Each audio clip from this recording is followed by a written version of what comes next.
Hey guys, this is Cal. Welcome back to the Pokemon VGC2015 ladder, and well, we're still continuing on with this team. I have identified a couple of potential flaws with it, and they will most likely show up now because that's how the game goes, but I still think the team is pretty good, and I want to persist with it, so let's have a go.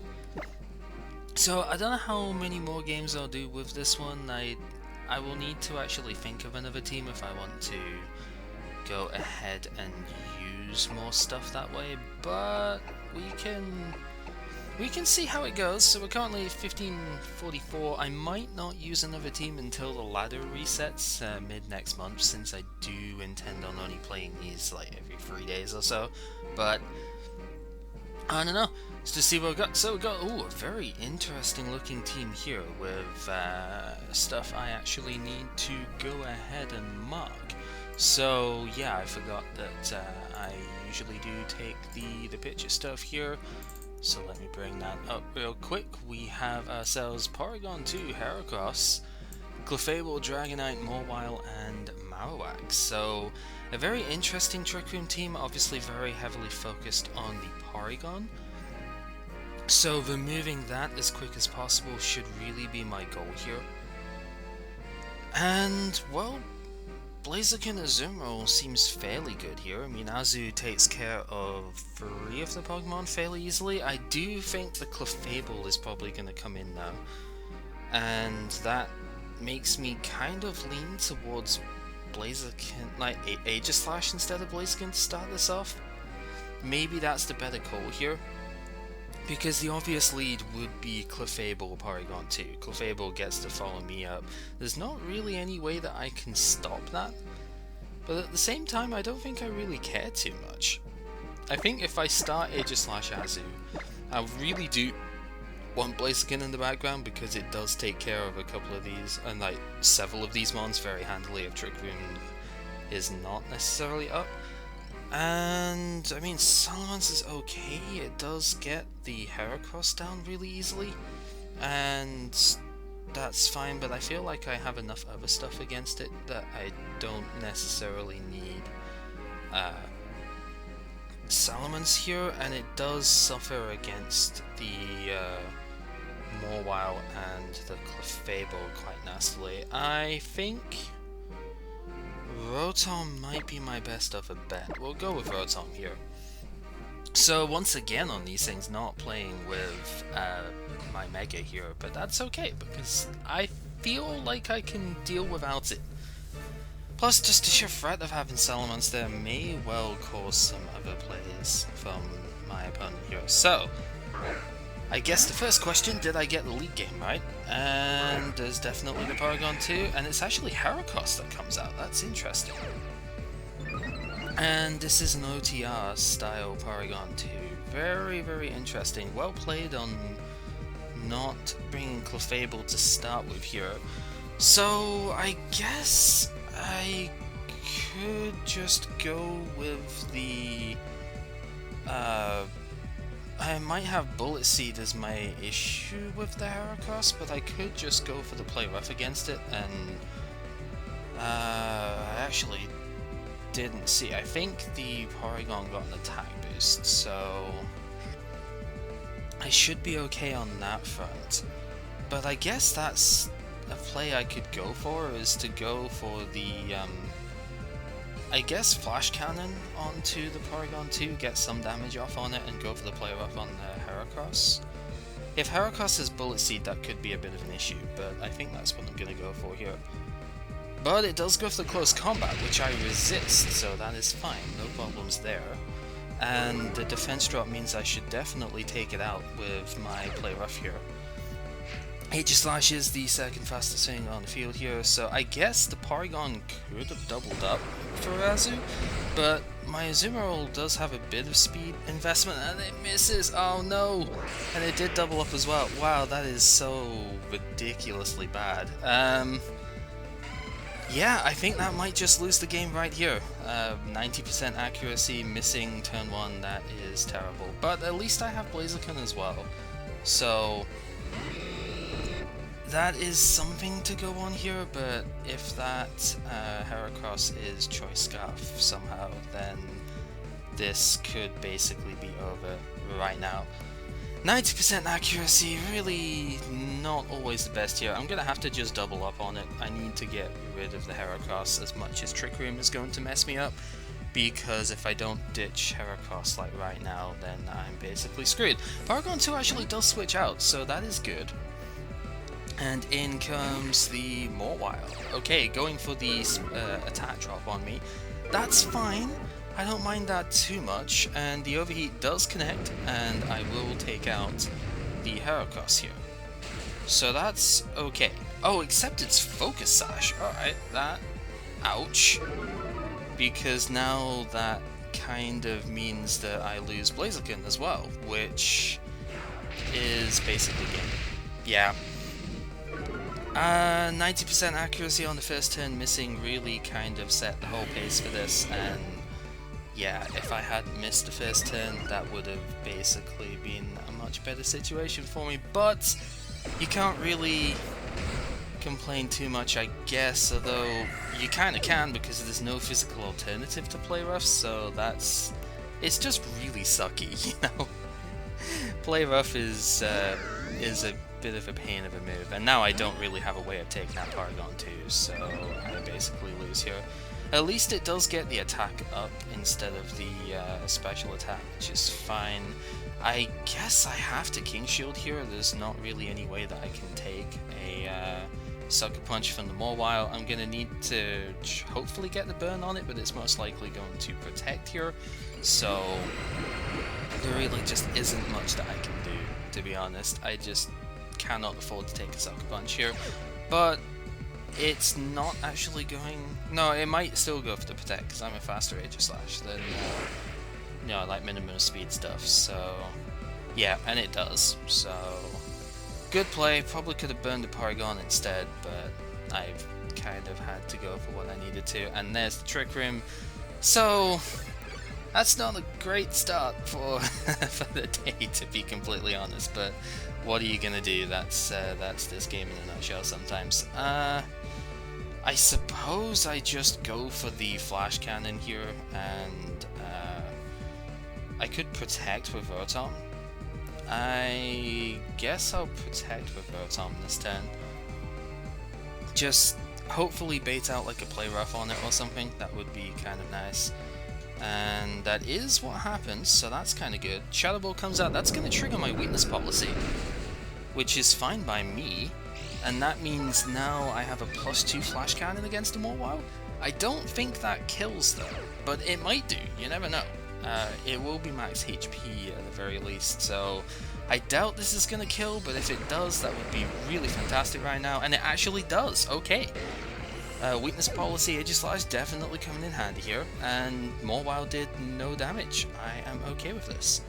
I am of course still under Trick Room's effects, which is not good when there's a Marowak in play, but you know what? I can go for the... I know it's obvious, but I can go for the King Shield here. I don't think Marowak can have a move that can one-hit KO my Dudaface, my Rotom, so... I don't know. I mean, maybe there's still a chance at this? I mean, it's gonna go for the protect. That's pretty smart in its own right, but I couldn't really go for anything except my my stance change here, so that's whatever, you know. Basically, I just have to not miss it with the thing there. The Shadow Balls, that's also really smart, going for the Rotom instead, but oh, I guess the special defense drop though, that probably seals the game up. Okay, so now Marowak is most likely going to Boomerang. I don't think there's anything I can really do about that, so I'm just gonna have to do some damage to the Porygon if I can, and hope that I don't miss here. Because, yeah, there's the Boomerang, that's going to KO Aegislash, no problem. Not really anything I could do about that, my opponent played extremely well in that last turn. And I think this special defense drop is basically just going to destroy me in the long run here, because I don't think I'm going to be able to take out the Porygon with Rotom before... Wait, Did it seriously just survive that? How? How did Marowak survive that Hydro Pump? What? Is that like max HP special defense or something? How did it live? Okay, well that definitely ends the game because now I have to take another Hydro Pump on the Marowak here, and there really just isn't anything I can do about that. At the very least, Trick Room goes away though, so there is that. But now Marowak just like basically just protects this turn. Trick Room goes back up, and there's still nothing I can really do. I have no idea how the Marowak survived that. I even have special attack investment in this thing. So yeah, I think I have 60 EVs in special attack here, so I don't know how it lived. I guess it's not Assault Vest because it had Protect. That is really weird. I guess I just burn Porygon 2 here because the Marowak is going to protect, except it doesn't, so, you know, that's pretty great. And I think my opponent's just going for the kill here, which would make sense. So, Rotom does get to another special defense drop, just in case there hasn't been enough RNG in this game. So yeah, I basically got lucked out. Azumarill wouldn't have killed, but at least it could have done a substantial, like, it would have brought down to Focus Sash turn 1, and then I would have just been able to Hidden Power Ice instead of Overheat, and I wouldn't have died. So yeah, a rather unlucky 2-0 loss here, but you can't really complain too much about that because that is Pokemon. I don't think there was anything else I really could have done. I mean, I guess I could have gone for the Waterfall, but it wouldn't have KO'd, so yeah, there just wasn't much I could do for stuff that way. But that is the game, and that is a decent learning experience. That was a really cool team to play against though, so not really too much to regret from that. Just you know, play rough is a thing. So we're down to 15-29. That's okay. Like 15 points lost to that. I hope that team goes far. That's all I can say, because that was really cool. Focus Sash on the Heracross instead of Mega is really nice. The Porygon 2 Shadow Ball was interesting. It didn't seem to have any other attack off of that. Too bad the Mawile didn't get to do much, I guess, but you know, +2 Flash Cannon actually does KO Mega Mawile. That is good information to have. Although I suppose it might well depend on who is using the Mawile, because if it has special defense investment, it probably survives that. So I'm sure there's a calc out there that can let it survive. So anyway, we now have somebody from the US, 1596 is the rating, and this is a bit more of a standard-esque sort of team here to be going against, I suppose.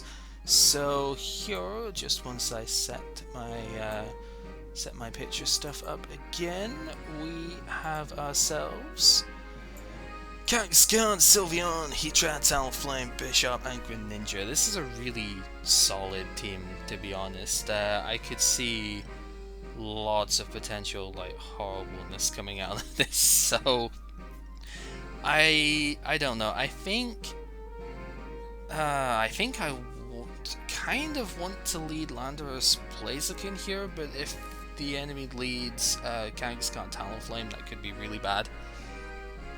But I don't really see any other lead matchup that I would want here, although the Bishop does kind of mess with that a little bit. Still, Blaziken is really good against most of this team, and Landorus is really good against a lot of this team as well, so I do want the two of them here. Yeah, Aegislash is really good against Sylveon, but not so good against much else, and I don't really know what else I would want against Sylveon, so I might just have to take the Aegislash in here. Azumarill is pretty good against a lot of this team as well, though, so we will take Azur. And I guess I don't really want to take Double Intimidate against Bishop, especially when Salamence doesn't actually take Bishop out. I guess we go Rotom as the last one. Rotom's pretty good against the Talonflame, and yeah, that's about the best bet that I have here. I don't really think my team has got a good matchup against this comp. Sylveon will do a lot of damage if it gets a chance to, and I'm not particularly looking forward to that, so let's see how this one goes. So Lando Blaziken leads against Kangaskhan Greninja. Okay, that's pretty much the worst case that I was thinking of here. So I think I have to hard switch my Landorus out here and protect with the Blaziken. Because if I get my Lando faked out, then it could just die turn 1, and I think Landorus is really quite important for this game. So yeah, I think that's what I have to do. So we'll go switch out Lando to Rotom, and we'll protect with Blaziken here, so that I get my speed boost, and that should be okay. Because Greninja actually can do some stuff to Rotom, but it's mostly going to handle it via physical attacks like Gunshot, and I did lower the attack on the Greninja, so we'll just have to see exactly how this goes. So Kangaskhan does go for the fake out. It was indeed on the Rotom, so this is probably going to be a double tap here. Ouch, that crit though. Man, I am not getting particularly lucky here. And the Ice Beam does come out. It was indeed the double tap, and that is exactly as I expected. So that is okay, although obviously it did take a lot out of me to get that to get to that point. So now, well, now I kind of have a choice, because Blaziken can take out either of these two, but it will most likely go down as it does so. So I kind of have to work out which of these two is going to be the bigger threat overall, and I think it's more likely to be the Kangaskhan here. That is a lot of eggs hatched. Completely random note, but I think I'm going to T-Bolt the Greninja, and I'm going to Superpower on the Kangaskhan. Kangaskhan most likely doesn't have Protect, and if Greninja does kill Blaziken, then it should die to the Thunderbolt as a retaliation. So I should, if that's how it goes, go up here. But the opponent does smartly switch out the Kanga, but yep, going in with the Talonflame, so I really should have gone the other way around here. But Greninja carries Protect. Okay, that is actually really interesting. You usually don't see Protect on Greninja, so that's fine. It does mean that I lose a little bit of momentum here, I guess, with the Blaziken taking a bit of a fall here, but at the very least, Rotom does not get killed there. But I think Rotom's probably going to get doubled up on this turn. So what I'm tempted to do, although it does risk like a Hydro Pump or a Scald onto the Landorus, I'm tempted to switch out to Lando and go with Protect on the Rotom here. Because Rotom is probably going to get doubled up on, and is probably going to get knocked out if I don't. So I think that's what seems the best play, although Azumarill does have a good case to come in as well. And Azu would probably be a little bit safer. Yeah, I think Azu is a little safer to go into here. So we'll go for that. I do really want that -1 on the Talonflame, but I think that having Azumarill in here would probably do more for me. So let's see if I got this one right. So the Talonflame does go for the Brave Bird. It is actually just on the Azumarill though, so I probably should have switched into to the Landorus. Ouch! That is Choice Band Talonflame if I ever saw it. And the Greninja goes for the Grass Knot. Okay, so Gren has that too, but Rotom does get the Protect, so that is fine. Okay, so not a super great situation in that sense, but I think I can still make something out of this. Because Talonflame is going down this turn one way or another. And well, it's going down assuming that I T-bolt it, which I guess I kind of have to.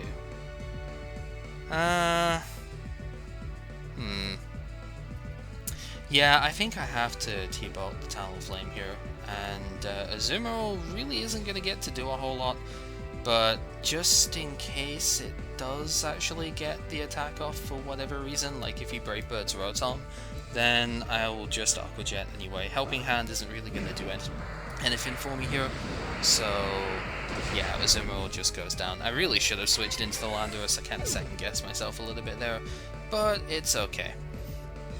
That just shows how good Talonflame can be. Grass Knot really not doing a whole lot to me here, probably doing about as much to him in Life Orb Recoil, but since I had to use my Citrus Berry already, I don't get the extra recovery here. So eventually Greninja can take me out, which is not so fun to think of, but it's a Grass type. It is going to be weak against U-turn, so that's an option, although Kangaskhan coming in will probably just fake it out again, and that will be a very bad situation. I guess I could have thought about that a little bit more, and I probably should have brought in Blaziken and went for the double protect. Yeah, that was a mistake on my side. Can I do anything about that? Because I don't really know if I want to switch in Blaziken outright here, because it would take a lot of damage off of this.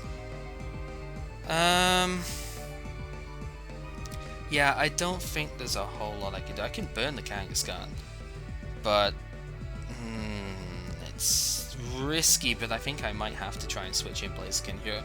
This will probably cost me the game at this point, but I don't really have any other solution to go for. So let's see how this works. So the Fake Out going out, it is going to be on the Blaziken as I thought. It actually doesn't do that much damage, so that's okay. Oh, but the Greninja does go for the Scald. Yeah, well played. So that really just was a lose-lose situation on my part. I made a terrible play going into the Landorus in the first place. I should have just gone Blaziken. So that is unfortunate, but what are you gonna do? That's kind of just the way I ended up playing the game. I could have gone for the T-Bolt, I suppose, on Greninja. That might have been a better play, but at the very least I did get a burn on Kangaskhan. And, well, Scarflando is relatively strong, and it will outspeed the Greninja. I wonder if I can pick up the KO on Greninja here. I think I'm going to just go for the T-Bolt and Earthquake. I mean, Earthquake is my obvious move here. I think I'm just going to have to go T-Bolt on the Kangaskhan at this point. Kangaskhan might well switch out, which would be okay, because that's a thing, but it does just go for the Sucker Punch. That is really not going to do any damage at this point, so that's fine. And if this Earthquake does kill the Greninja, then I might still stand a chance. So, does it take it out? Yes, it does. Okay, this is still winnable, because I'm Scarf locked into EQ, but it really depends on what his last mon is as to how bad that is. And the burn does take the Kangaskhan out. So, okay, that Will-O-Wisp was actually a pretty smart move after all. Right, so now it is 2v1, although depending on what it is, it can't be an Earthquake immunity. And it is Sylveon, okay. Sylveon is going to do a lot of damage, and that is a bit of a bummer, but it does take a lot from EQ at the very least. I'm locked into the best move I could be locked into, so we'll just have to do as much damage as we can. Go for the Earthquake. Hopefully that does over 50. It does. The Hydro Pump won't kill, but it should do a lot of damage at least. Okay, so that's fine. Hyper Voice shouldn't kill Landorus. As it doesn't, Rotom does go down to it, but the Landorus survives because spread damage, and now I win with Earthquake. Okay, I don't know if I really should have won this game, but I'm not against it, if that makes sense. Like, I feel like I didn't play as well as my opponent during a lot of that, but Landorus is pretty good, I guess, so very close game. Definitely one to look at later. But I'm not going to save the replay of this one either, I don't think, because I can just look up the video again if I want to see the match. So we have one more game to play in this particular set, and we'll see how it goes. So yeah, this team has a few issues against Sylveon when I can't use Aegislash. Like, Sylveon plus 2 or 3 fire types is pretty difficult to play against. And also Suicune would be really kind of hard to play against with this team. And I think the other one was like really bulky grass types if I can't use Salamence. So anyway, this is a pretty intriguing team right here. So we have a team consisting of Terrakion, there's Vivillon in there, there's another Greninja, Charizard, probably Charizard Y, there's a Dragonite, which is really cool, and Starmie. I wouldn't normally consider seeing Starmie and Greninja on the same team, but you know what? It's cool, so I will go with that. In terms of how to play against this team though, well, clearly Landorus is going to be really good here. Rock Slide is good against 3 of the Pokemon. Greninja does get outsped, and I could go for like Superpower or something against it.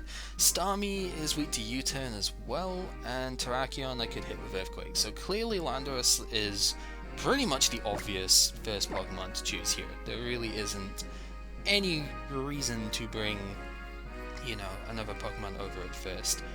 I think Azumarill can probably do quite a lot of work here. Azumarill is probably a good second Pokemon to bring. Blaziken is pretty good against most of these Pokemon if it sets up a speed boost. Although Starmie does resist all of my attacks, so that is something to watch out for. Rotom's probably pretty good here. Salamence maybe not so good, because Starmie, Greninja, and Terrakion can all hit it super effective, and I might, before Mega, get outsped by Dragonite, so Salamence not so hot. Aegislash is really good against Terrakion, and could probably deal with the Starmie pretty well, so that is most likely going to be in here, and Blaziken does handle everything, like I said, so we'll pick Blaziken as our 4th and go with that. Really interesting looking team here.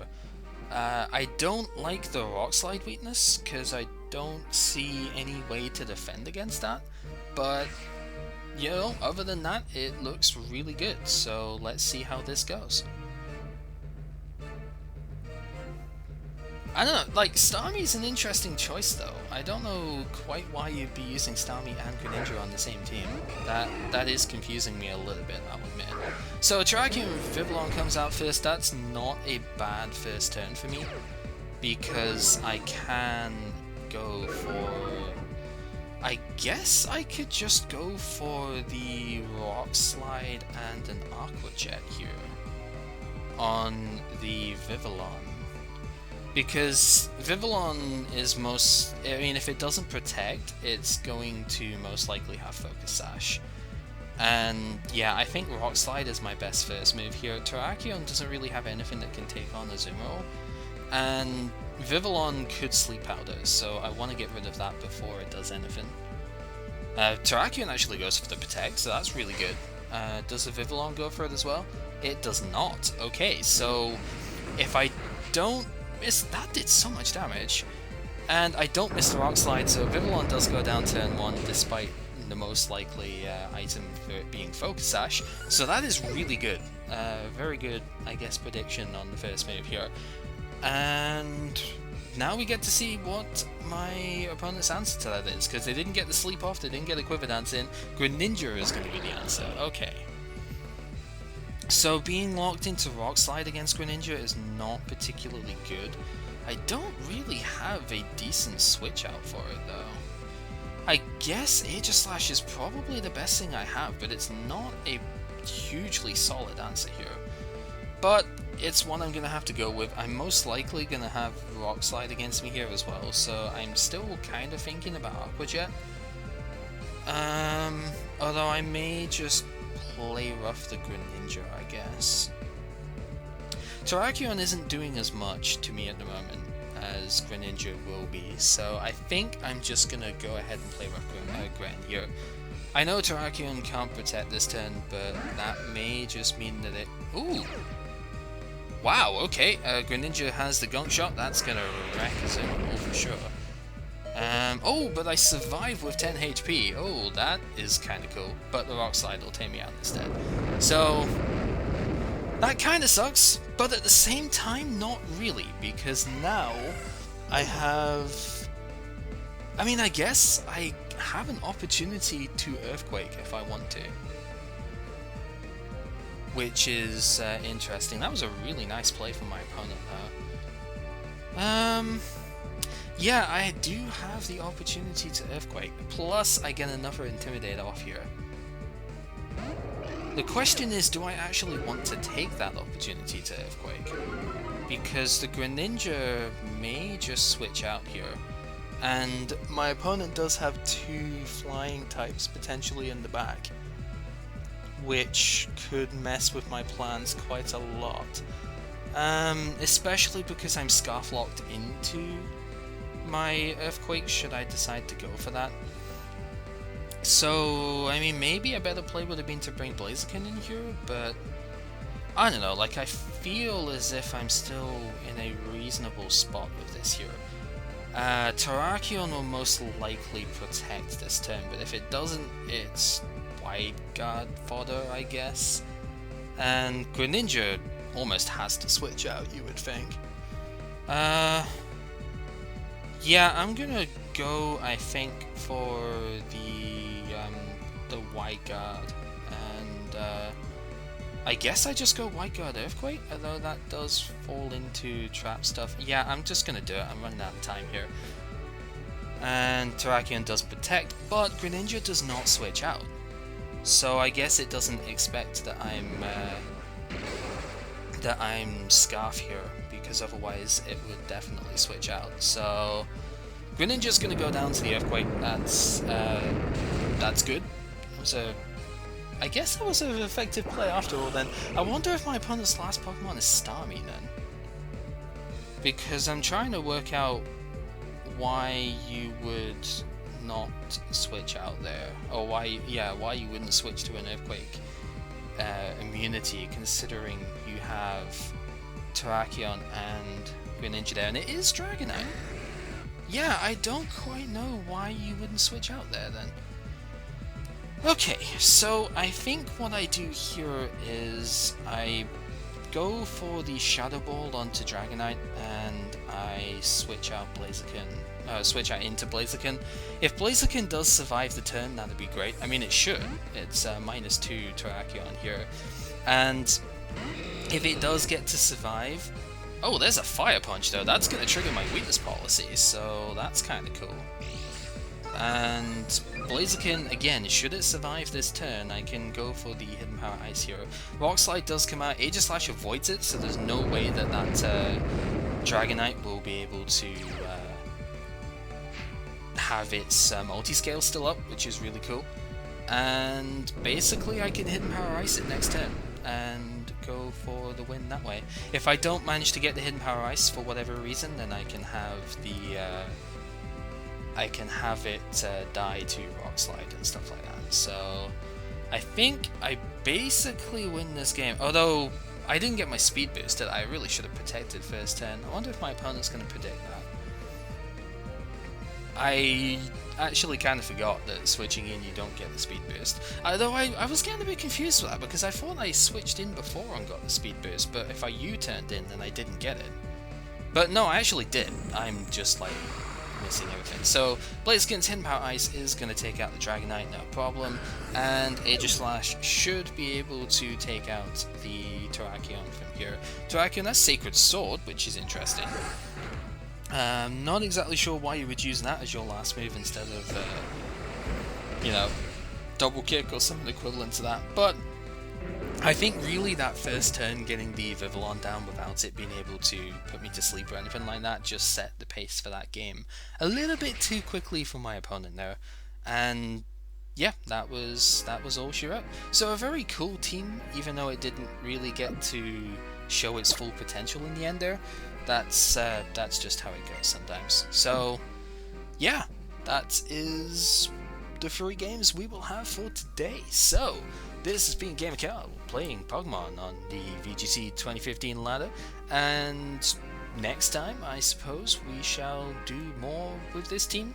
I guess I should reiterate again, if let me know if you want me to switch team stuff, or if you have a team that you would like me to try and use, I guess, or try and recreate, and we'll see what we can do. But I may just stick with this team for a fair while. I'll make another team for the start of the new ladder and stuff mid next month, and yeah, that's all the sort of public service announcement stuff I have now. So yeah, see you guys next time.